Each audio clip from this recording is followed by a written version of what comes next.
The fourth named storm of the season. It formed in the Atlantic from tropical depression number 4. And here's a look at the latest.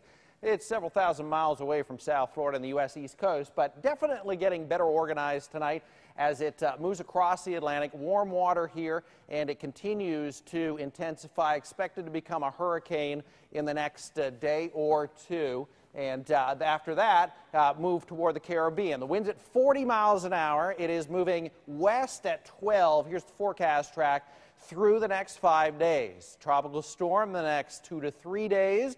Eventually a Category 1 hurricane on Thursday into Friday. Eventually a Category 2 by Sunday afternoon. Winds at 100 miles an hour and just to the east of the Caribbean.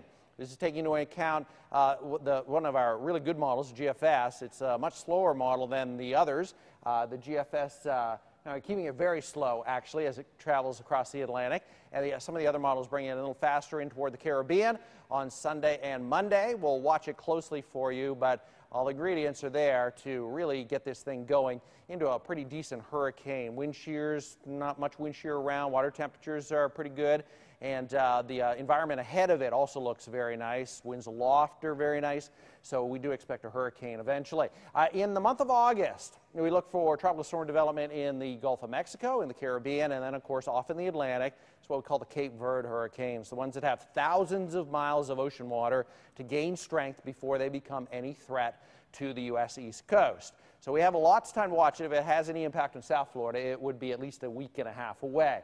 Watching some rain on the radar tonight, no big surprise. We had showers and rain last night. We have some around Port St. Lucie, around Fort Pierce. This is all moving in toward the coastline and then eventually up 95 in the Turnpike. Our heavier rains are actually in Palm Beach County now, right along Delray and Boca, right through Boynton Beach, up into Manalapan, Hypoluxo, even into Lake Worth. So these showers continue tonight, and we'll keep it pretty soggy for a lot of the coastal areas right through 9, 10, and 11 o'clock. Little breaks here and there. Not everyone will see rainfall tonight, but there will be some around right through the early morning hours, actually tomorrow morning too.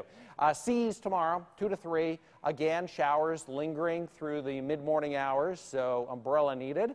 At 80 degrees overnight, mostly cloudy with coastal showers. Tomorrow 92, hot and humid. Morning showers along the coast, afternoon storms around the lake, or at least west of 441 and 95 in the Turnpike. 7-day forecast. No big changes into Thursday and Friday. In fact, the weekend, again, persistent high pressure off the coast brings in those quick moving showers and inland storms right through Sunday.